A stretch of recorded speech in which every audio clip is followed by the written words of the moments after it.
Good morning, everybody. Excited to be here. Welcome to the live recording of episode 6 of the 360 podcast. Today, I have very, very exciting episode today with my special guest, Sanjay Duggal. And we're going to be speaking about, not we, but Sanjay is going to be speaking about the financial crime industry. All right. This is a very fascinating industry that I've been hearing a lot about. And I'm really excited to have Sanjay on the show, who I'll be bringing out shortly. But if you're tuning in, make sure you hit us up with a like and make sure you reshare this episode with your network. And don't feel shy. Feel free to say hello in the comments. We're gonna have a great discussion today. Very quick shout out to everyone tuning in on LinkedIn, on YouTube, and on my Facebook channels as well. And if you have any questions about FinCrime, make sure you start putting them in the comments right now. Just a quick note to those of you tuning in who are job seekers. If you happen to be a job seeker or an IT professional, definitely make sure you continue to follow me for more job search and recruitment related content. And without further ado, I'm going to bring out Sanjay shortly. But again, make sure you give Sanjay a very warm welcome in the comments. I actually brought on Sanjay in the past as well to speak about AML in particular. And today we're going to be focused more on, like I mentioned, FinCrime. Now, until I spoke with Sanjay, I didn't really, know that much about FinCrime, and he has mentioned that in the past as well. And I've been definitely hearing about it as well, given cybersecurity and those aspects. We do hear about a lot of these issues occurring in the industry, but Sanjay Duggal has a diverse background, possesses in-depth knowledge of financial services, anti-money laundering, regulatory compliance, as well as digital assets, blockchain, and NFTs. Additionally, Sanjay is actively expanding his domain knowledge in strategic business unit portfolios, particularly in the areas of people and culture, covering HR processes and talent management. Sanjay has worked as a technology sales specialist, trader for the bank brokerage, AML analyst, chief compliance officer for a crypto startup, and currently a lead business analyst. And not only does Sanjay excel in his professional pursuits, but he also finds fulfillment in fostering the growth of other professionals. He provides consulting services in career coaching and mentoring, supporting individuals to reach their full potential. So, folks, make sure you give Sanjay a warm welcome in the comments. Sanjay, welcome to today's episode of the 360 podcast, and thanks so much for tuning in. Good to see you, Sanjay. Hey Dean, it's great to be back again. Feels like deja vu, right? I was on, I think, just before the pandemic, so it's great to be Yeah, on again. yeah, that's right, that's right. And that episode that I had with you, it was extremely popular, especially on my YouTube channel, and I still have people commenting and giving feedback on hey, when are you going to bring Sanjay back? So I was like, okay, I got to get this guy back. But this time, of course, we're going to be speaking about FinCrime, which is, I guess, as you were kind of telling me before, it's a very hot topic in a hot area. But Sanjay, can you, just to kick things off, can you give us some background on what exactly FinCrime actually is? Yeah, sure. So last time I was talking about a very specific part of FinCrime, which is AML.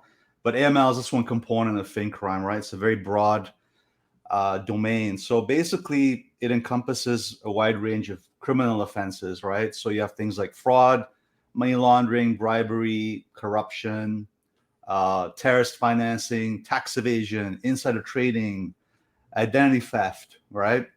And it emphasizes the financial aspect of criminal activity and the impact basically on the integrity and stability of the financial system. So basically, what these criminals are doing is they're manipulating or misusing funds, financial instruments, and the banking system in general for any kind of illicit purposes. And what happens is, to combat FinCrime, governments, regulatory bodies, financial institutions, they have laws, they have regulations, they have frameworks. And their job really is to prevent, detect, and prosecute those activities.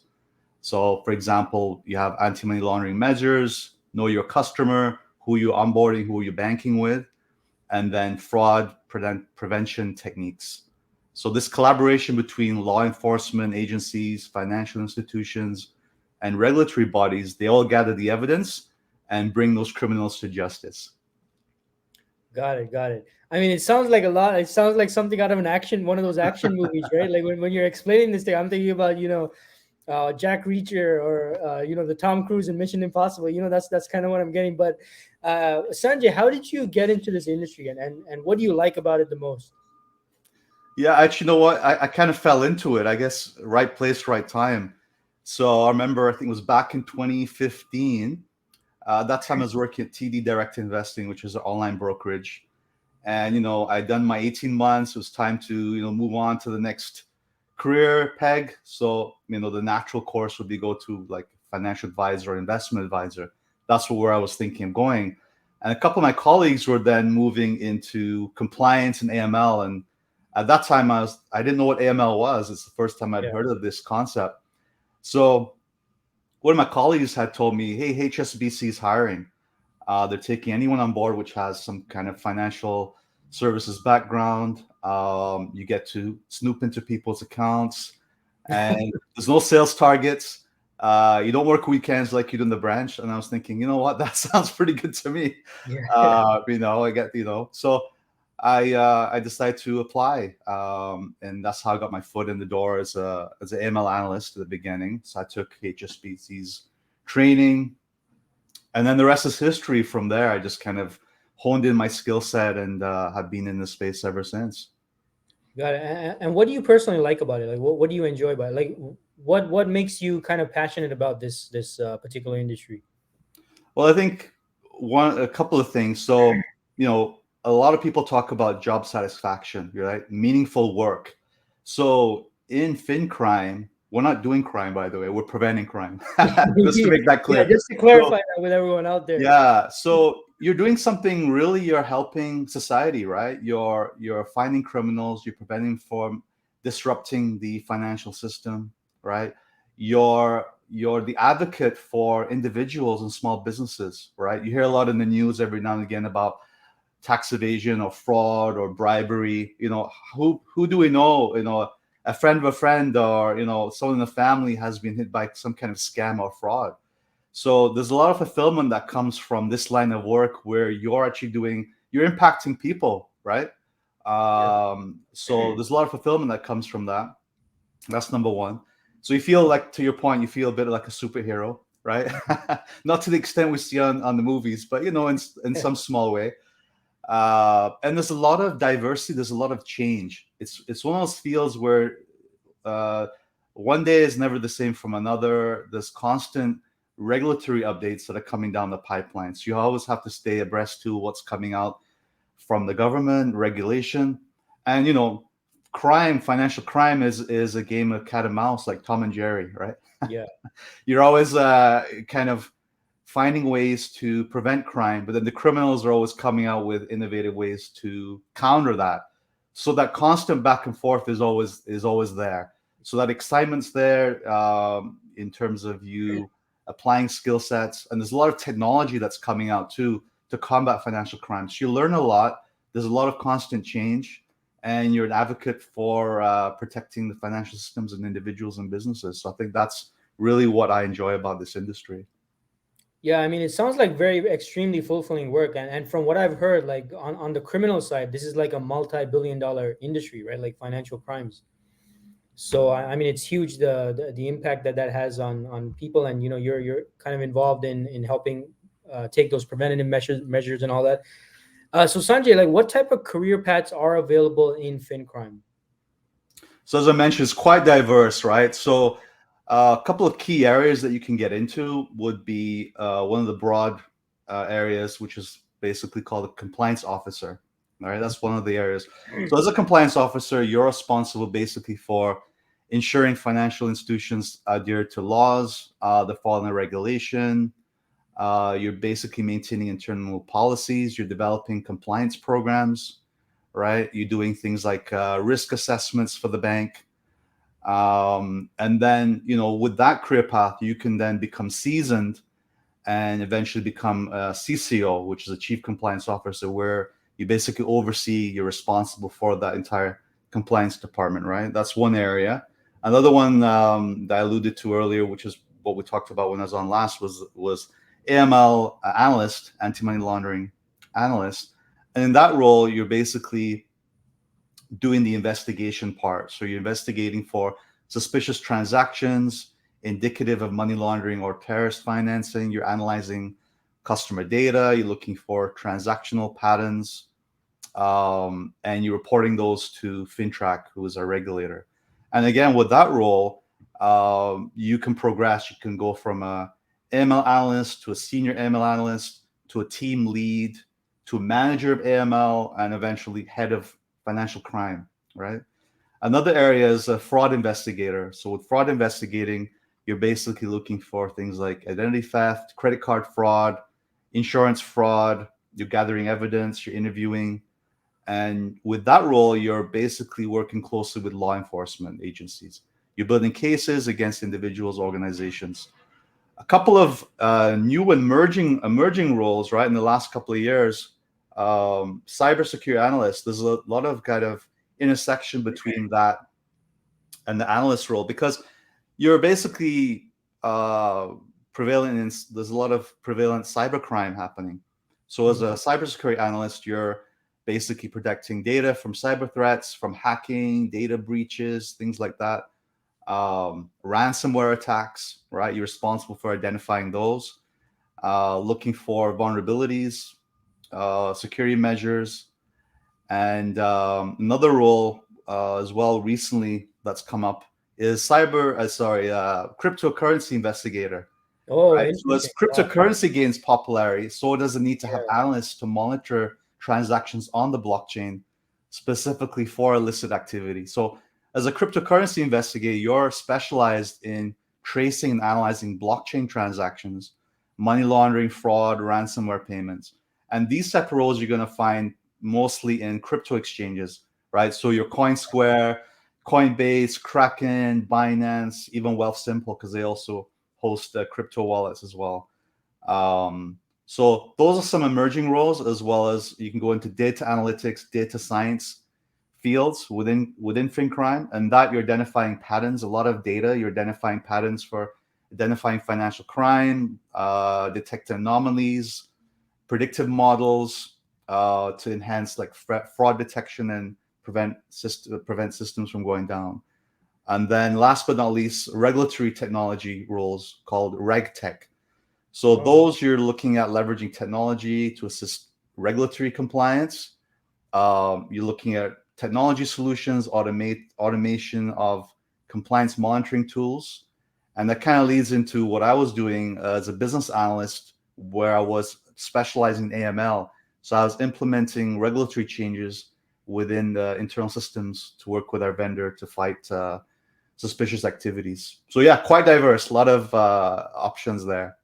interesting. Yeah, I mean, clearly there's a multitude of options for people, and it sounds like uh, it can kind of whatever your background is, there almost sounds like there is like a pathway to get into this space. So with that being said, how does someone best break into no pun intended fin crime as a career essentially? Like what are Yeah. some So recommended previous experiences and stuff like that? right. Yeah. So getting into the field, I mean, it's a combination of a few things, right? So key is going to be combination of education, skills, and practical experience, right?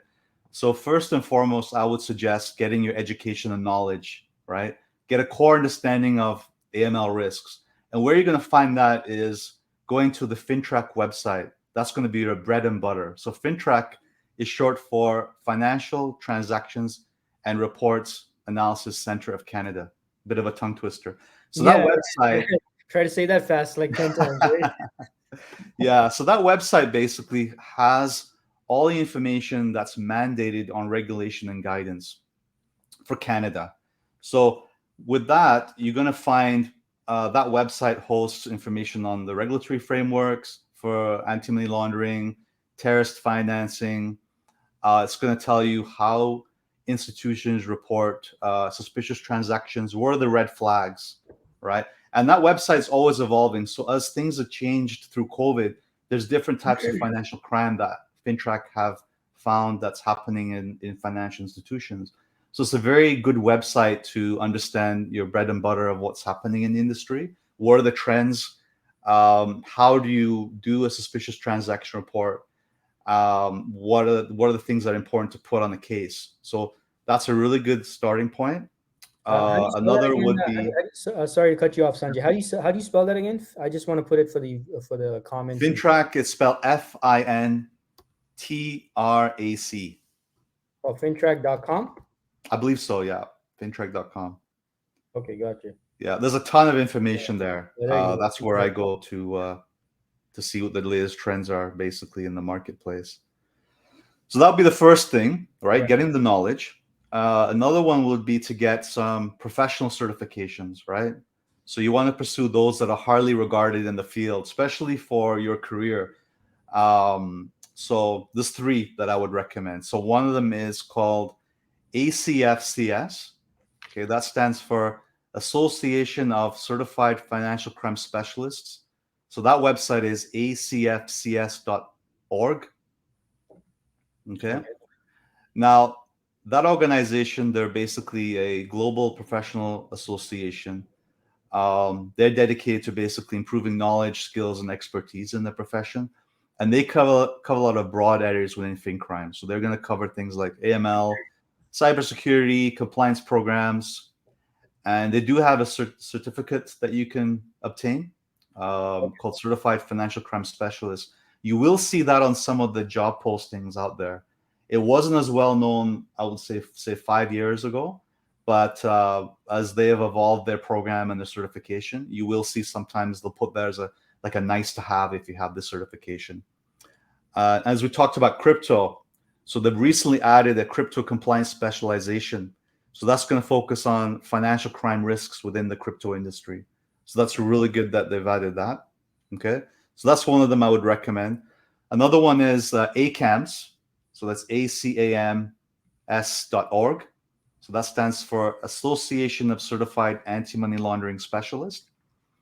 And that's going to be certification where you're going to find a lot of job postings. It's usually the one that's recommended, preferred, or strongly preferred. In my opinion, if you're coming into the field fresh, it's definitely one you want to consider. They've labeled it basically as a gold standard for AML, and it's very AML focused. So depending on what role you want to do, that would be a good certificate. And again, because of the changes in the marketplace and the adoption of cryptocurrencies, they have also added a new certification. I think it came out last month or the month before, and that's called Certified Crypto Asset Specialist. And again, that's how to manage risks and comply with regulation, specifically within the crypto sector. Okay, very interesting. So, I mean, obviously, there are a lot of options for people that want to, get into this space, and there's obviously so many different areas within FinCrime. Now, when we chatted before, Sanjay, you mentioned the concept of being T-shaped in order to grow one's career. Now, what do you mean by T-shaped? Yeah, T-shape. So that concept of T-shape, basically a strategic career. It's basically a strategy that career professionals can use, and it combines deep expertise in a specific area with broad understanding of various disciplines, right? Mhm. So if we look at, if let's define some terms, right, that will make it easier. Yeah. So if you look at a specialist we can look at as the I, right? This Mhm. I symbol. So as a specialist, you're an expert in a specific area of knowledge, right? Generally, you're going to have, highly technical or niche skills that are in demand. Now, given that we're in a world of rapid change and there's a lot of change in technology, regulation, the potential is that you can become outdated if you don't keep updated with what's coming out in the marketplace. So that's one of the benefits of being a specialist, but also one of the risks, right? Yeah. The other type of individual would be the generalist. So the generalist is symbolized as the dash, right? So we got Okay. the specialist as the I, you got the generalist as the dash, right? Now, Right. the generalist is the person which has got the broad range of skills, and you can apply those to various roles and industries, right? So you may not have the depth of expertise that a specialist has, but you do have more adaptability to learn new skills quickly. So although generalists are more widely available in the marketplace, there's a lot of competition. So generalists generally, it's hard to stand out. So basically what T-shape is combining the specialist with the generalist, and then you get the T, Oh, I see. Oh, right? okay. Okay, So nice. you get the T. So basically, I would like to say the T-shaped individual is an improvement on the classic jack of all trades, master of none. A Okay. T-shaped person is the jack of many trades, master of at least one, Okay. right? So a couple of things that are good in terms of becoming a T-shaped individual, right? So one is you're going to develop deep expertise, right? Choose one specific area, one domain that you have genuine interest in or aptitude. That could be, for example, as it relates to FinCrime, you could go into investment brokerage, credit union, a bank, a crypto exchange, a FinCrime, or even a compliance software firm, right? Invest your time and effort, acquire specialized knowledge, skills, and become an expert. Stay up to date with industry trends. Another one is foster breadth of knowledge. So alongside your deep expertise, you want to develop some broad understanding of related disciplines. So things like communication skills, business acumen, technical skills. So that's going to build on your broad skill set, Yeah. and that will allow you to connect with professionals with diverse backgrounds, enhance your ability to solve complex problems, and embracing like a growth mindset and as well as collaborative skills. So those are the benefits of becoming a T-shaped individual. But at the end of the day, Dean, being a well-rounded person is going to be just going to make you more marketable, right? Which is Yeah. what the end goal is, what we all want to do in this ever-changing marketplace that we're seeing. Gotcha. Now, quick follow up question regarding the T-shaped, methodology you kind of just discussed, Sanjay. So let's say someone's starting out in the crime industry. Should they first start out as a specialist or a generalist and then kind of transition into this T-shaped thing, or should they try to attempt the T-shaped strategy right off the bat if they're new to the industry? Like, what are your thoughts on that? So good question. So I guess it comes from your background, right? So, Yeah. if you have an aptitude for sales, right? If you're good at communicating, I would say double down on what you already are good at. So Okay. if you're good community, good at skill, build some expertise within sales, within your organization, within say a compliance software solution organization, how to be the account manager, how to gauge customers and clients. And then once you've mastered that, then start building your expertise in other domains, right? Get some business acumen or some technical skills. Likewise, if you're a very technical person, build on that, build on your data analytics skills, and then add to that by adding some communication skills as well. So when you're doing some data analytics, right, and you're very good at that, and you've got some specialization in say artificial intelligence or machine learning, then say how can I apply that when I am conveying this to a stakeholder on a Mhm. meeting, right? So start with what you know, start with what you're good at, and then from there build outwards. That would be my suggestion.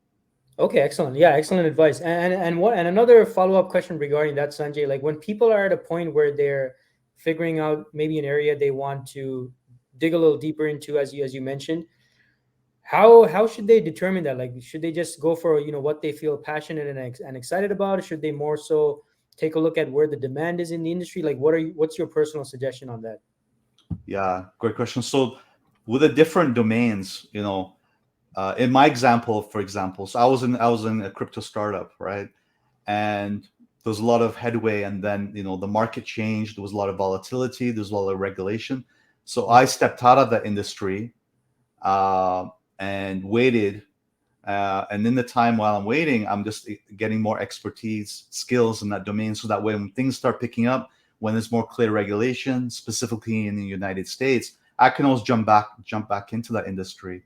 So likewise, you want to definitely go with the emerging trends are because you want to ride that wave, right? So Yeah, which industries, which domains are hot, so you can ride that wave because when you're riding that wave, you're gonna move with the tide.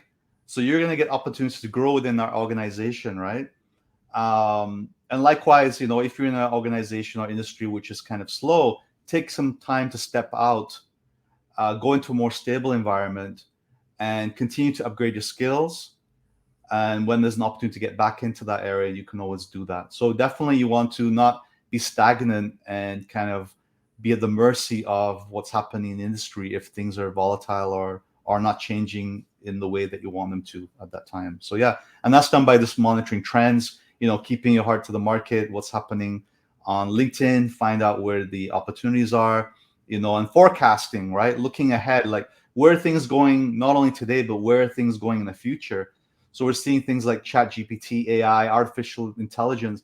How can I use those technologies to foster my career in the future? So Yeah. today they might not be prominent, but where are things going in the future, and what can I do today to secure my future career? Yeah, that I really like that advice. I mean, it sounds like very practical and pragmatic advice. When things are changing, when you're seeing things trending a certain way, it's best to kind of go with the ebb and flow from what you're saying, and I think that also contributes to the T-shaped ideal that we should aspire to. So I think that makes perfect sense. Now, in terms of, and again, we kind of chatted about this before, but you mentioned treating your when looking at one's career, you should treat it like playing chess versus playing checkers when it comes to your career strategy. That sounds very Sun Tzu like. Can you elaborate what you mean by that? Well, first of all, Dean, how are you as a checkers or chess player? You play at all? Yeah, I used to play chess, but I was not very good at it. So it's kind of like the way I look at like the Nike, just do it, statement. So when I'm talking to my clients, right, and we have our conversations, I'm always telling them, where do you think you're going? Are you playing chess at the moment? Or are you playing checkers, right? So I'm obviously going to be advocate for chess. Those that have played both games know that chess is a more in-depth and more complex game. But I like this analogy, right? I don't know who coined it, but I just started running with this Yeah. this analogy. So when you look at the game of checkers, right? It's a very simple game. It's a very short-term game. The goal is to get your pieces from one side to the other. There's limited moves, right? It's a very repetitive game. There's not much strategy. So Mhm. you want to look at your career in terms of what game are you playing, right? Are you playing the short-term game? And you want to obviously avoid that and start playing the game of chess, right? Right. So some things that are common if when you look at your career and you say, well, what game am I playing? So you're playing a game of checkers if you're just focusing on things like immediate job opportunities. You're not considering the long-term applications of your Mhm. decisions, right? And you're just making it solely on, say, short-term benefits or financial gains, right? You're looking Yeah. at the now versus what if I'm in this role, what kind of opportunity will I get versus taking a more strategic long-term view of how this role or this strategy will play out. And then also, things like neglecting ongoing learning, right? So a lot of us tend to get complacent when we have a job. Okay, I'm good, but the world is changing, right? It's always changing. You always need to be updated on the new technology, the new regulations. So part of that is not neglecting, ongoing learning, doing skill development, and then also, if you're playing the game of checkers, you're making frequent job changes, right, without a clear Yeah. direction or progression plan. Now, on the other hand, chess is obviously associated with more strategic, long-term mindset.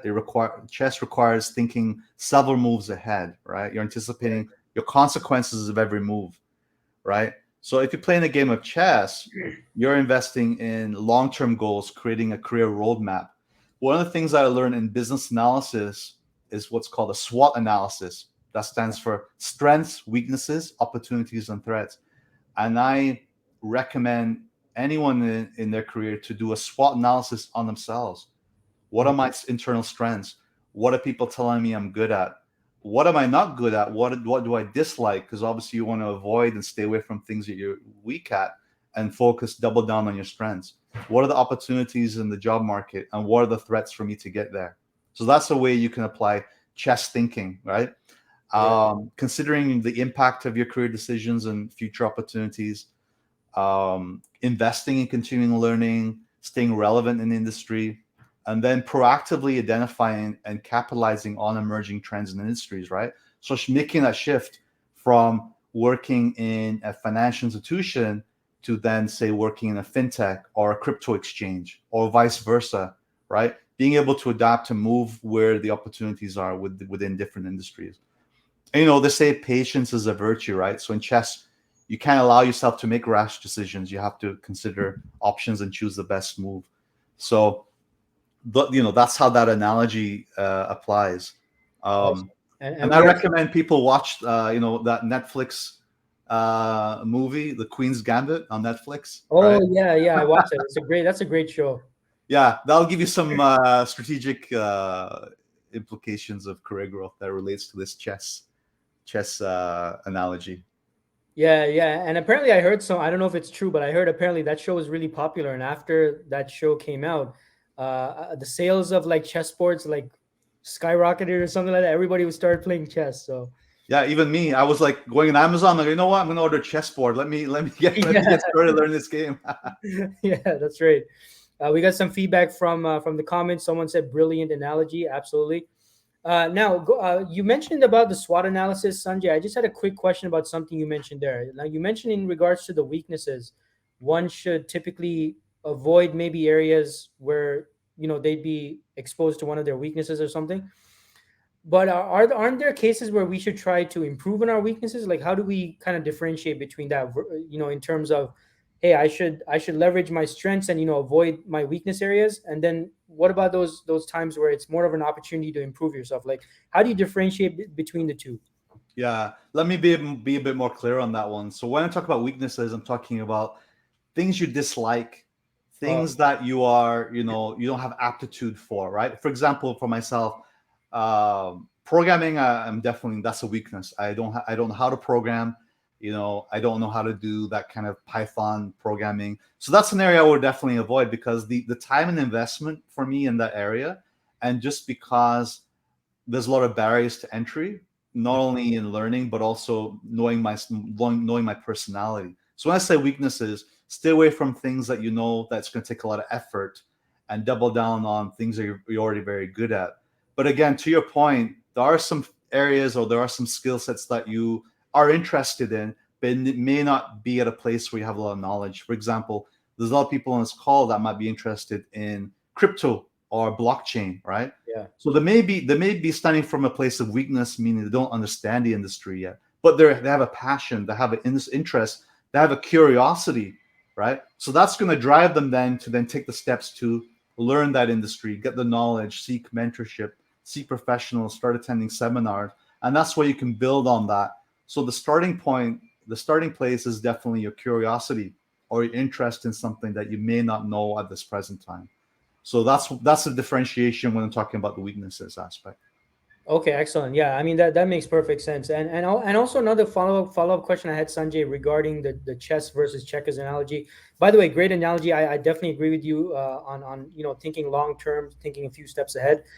Now, that being said, there might be some viewers out there. They're like, "Hey, Sanjay Dean, I don't even know what I'm doing, tomorrow. Like, how am I?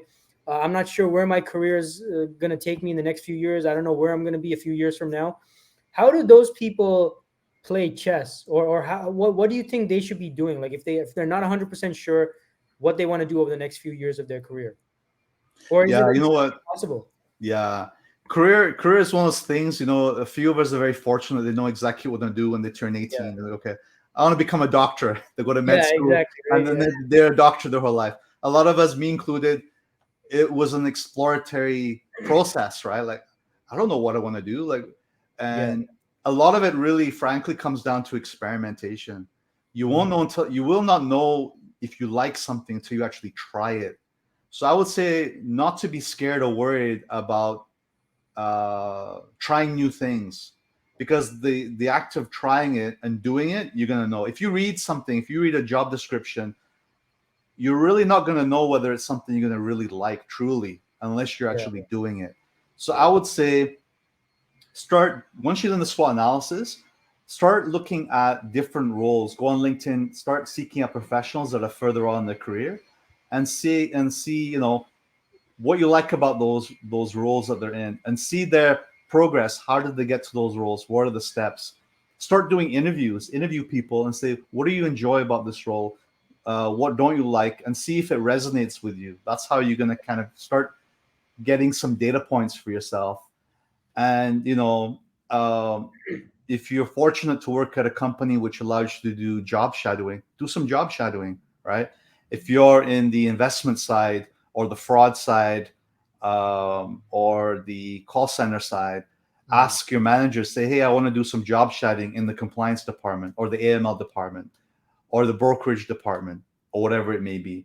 And Right. that's how you're going to see what they do on a daily basis and get to see that if that's something you're potentially going to be interested in. So I would say don't be afraid to experiment. All these data points help you learn and become a better, well-rounded individual and get you closer to things you're truly going to enjoy. But the only way you're going to know that is by experimentation. That's great advice, Sanjay, because it's totally true. Like you never know until you really immerse yourself into something, right? So I think that's fantastic advice. I do have some a couple of you folks tuning in have sent me private messages with some questions, so I'm going to get to that shortly. But Sanjay, I mean, at your end, as we kind of wrap up, can you let the audience know more about yourself and Digital Fountain and how you can help people? Yeah, absolutely. So I'm the founder of Digital Found Consulting. Basically, I help individuals. I help three type of individuals: new graduates who are just out of school, they want to figure out their career path; um, individuals that want to get into FinCrime careers, right, or transition from another domain; and thirdly, seasoned professionals that say are already AML analysts or compliance professionals, and they want to move further up. They want to become a senior or a team lead, or maybe even know how to become a chief compliance officer, because I've done that role myself, so I can help Mhm. those individuals. So those are three types of people I help, and I help them primarily with their soft skills. So I help people with LinkedIn branding. So how do you market yourself? How do you build a good LinkedIn brand? How do you make a digital elevator pitch of who you are? Yep. How do you tap into the hidden job market? How do you get access to recruiters, hiring managers, and professionals, right? And how do you grow your following? So that's one area that I help people with. Another area is how to how to communicate your value in a cover letter and a resume, Right. what's called disruptive cover letter. So how do you convey your ability? If you're applying for jobs, you're not getting any recruiters following up with you. Most likely it's because you're not conveying your value. So I help you with your cover letter and resume. Mhm. The other third area that I help people with is interview preparation. So one is, if you have a good LinkedIn brand and recruiters find you, they're going to say, okay, send me your resume. The resume is going to get you to the interview. But then the last stage is you have to ace the interview. So Yeah. I help people with how do you ace your interview. So I help people with very different things because I come from a sales background. So I'm going to help you with things like your body language. How do you build rapport? How do you identify the personality type you're interviewing with, right? What are the right words to use using NLP, neuro linguistic programming, right? And at the end of the day, when it comes to salary negotiation, which is a tough thing for a lot of people, how do you negotiate your salary where it's a win-win, right? Mhm. Where you're winning and they're happy to oblige by giving you the salary that you want. So how do you foster those conversations? What type of questions should you ask at the end of the interview? I help you with those. And not only that, once you get hired, what is your 30, 60, 90-day plan? So I help you with career progress beyond that. So I help you holistically with that whole soft skills career path. And you can go to my website, digitalfountain.ca. And from there, you can book a 20-minute discovery call with me, and I can help find out what are your pain points and how I can then help you with these different areas. Fantastic. And I'll put that's your website there. So feel free to check it out, folks. For those of you interested in checking out more information on how Sanjay can help you. And Sanjay, what's the best way for people to connect with you on social media? Is it LinkedIn or what's your social media stuff? I live and breathe on LinkedIn, Dean. So Oh, okay, okay. LinkedIn is the best place for people to find me. I just dropped in my Linktree link, which has got a couple of other links in there as well. It's got my website, it's got my LinkedIn profile and email. So LinkedIn is the best place to find me. And then yeah, feel free to book a call with me. You get a 20-minute discovery call on my website. You can drop me an email as well. Those are the best ways to reach me. Yeah. Awesome, fantastic. So I have one. I guess a couple of people send me a private message. So I guess those of you folks sending me private messages, you don't want to publicly put your comments, so that's fine. So this person says, "Hi Dean, can you ask Sanjay? I've been a software developer for 3 years. I want to explore the FinCrime industry. but I don't want to do anything in programming. What is your suggestion? So basically, I guess what this person's saying is, uh, they've obviously been working as a software developer, but they don't want to leverage that because they don't want to get into anything development related. So what's your suggestion for them? So if they don't want to do programming anymore, I would say identify which. Well, you want to do a couple of things. Identify which industry you want to work in. Do you want to Mhm. work in a crypto exchange? Do you like crypto, blockchain? Do you want to work in a brokerage like a Wealth Simple? Do you want to work at a bank? Do you want to work at a credit union? Identify which type of organization do you want to work in, or do you want to work for a compliance software solutions company? So A, where do you want to work? What type of industry? And then B, what kind of role do you want to do? Do you want to develop business acumen? Do you want to do AML investigation, compliance? So it's very crucial that you get focused on what type of roles. And then the next step is take my advice from going to FinTech's website, learn about the meat and potatoes of financial crime, terrorist financing, right? What are the trends? And then from there, take a certification, right? I mentioned ACAMS or the Yeah. ACFCS. That would be the path that will fast track you. And then, go on LinkedIn, start connecting with professionals which have job titles or job roles that pique your interest, and ask them, what do you like about your role? What do you do day to day? How did you get there? What certifications? What training did you do? Right. So Mhm. that would be the way to go about it. Okay, okay. So clearly, I mean, this individual. So to this individual, I think Sanjay shared some great advice. It sounds like you got to do some research at your end and maybe have some discovery conversations there. So I think that's fantastic advice. We have a question from Nishant Guglani tuning in from YouTube. So hey Nishant, thanks for tuning in. So Nishant says, "Hi sir, I've joined late. What are the ways in which an experienced banking professional in sales can enter into financial crime?" So I know you might have mentioned some advice in relation to this already, Sanjay, but any other additional thoughts for Nishant? What are the ways in which an experienced banker in sales? So, if you want to continue in sales, a natural transition would be to work for a compliance software solutions company, right? Because if Mhm. you already have sales experience, as I alluded to earlier, leverage on your strengths. So, there's a lot of companies out there. There's like, for example, Chainalysis is one that is in the crypto industry, and they sell crypto forensics software to crypto exchanges. So you could potentially work for that. And companies like Binance, Kraken, Coinbase, CoinSquare, they use these softwares.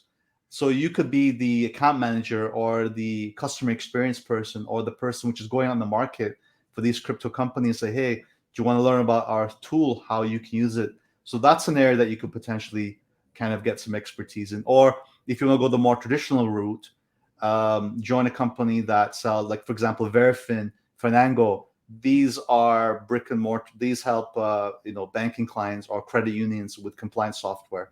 And you could come in as a front face and build client base and demo these applications to the end client, stakeholders, etc. So that would be a good opportunity for Nishant to explore. Awesome. Thanks for that advice, Sanjay. Nishant, hope that helps. Let us know in the comments. I got another private message here. Someone says, "Hi, Dean. Uh, well, let me just quickly read this. What are they saying? Okay, no, never mind. Okay, let me go to the next question. That was not related to this. They're saying, "Hey, Dean, is FinCrime industry recession proof?" Any thoughts about that? Uh, As long as it's criminals, there will always be a job for you, right? So to answer your question, yes, 100%. Right? I don't think crime is going away anytime soon. There's always going to be someone, which is trying to game the system. Greed, unfortunately, is out there. It's crime everywhere. I think, as alluded to earlier, like that game of cat and mouse. So there's always going to be an opportunity for you to showcase your skills, adapt your skills, and move with the industry. So I don't think there's ever going to be any shortage of jobs. I mean, technology is adapting. Don't get me wrong. Machine learning and AI is there, but it's not going to, it's not going to take away from jobs in the future. What's going to happen is, AI and Chat GPT will be your co-pilot, mhm. right? So a lot of companies are going to use them and leverage those capabilities. And eventually, what's going to happen is you'll be able to get a lot more done. Yeah. Whereas before we couldn't do those things with technology. So yeah, short and sweet. As long as it's criminals, you'll always have a job in FinCrime. Gotcha. All right, awesome. And that's looks like that's all the questions we have from the viewers. So thanks everyone who put in their questions. Sanjay, thank you so much for spending time with us. You shared such great information about the FinCrime industry, and I'm sure that I'll have to bring you on again at some point to further discuss this space as well as other areas that you're very knowledgeable about. So, folks, make sure you check out Sanjay's Linktree page, which I shared before. And again, I'll put it here. It's a linktr.ee/digital fountain. Also, make sure you connect with Sanjay. And Sanjay, thanks so much. For all the information and the time that you shared. And I look forward to having you again in the future. My pleasure, Dean. It's been awesome. All right. Thanks everyone for tuning in. Make sure you hit us up with a like and a share. And make sure you share this with your network. And we'll see you around next time. Have a good one, everyone.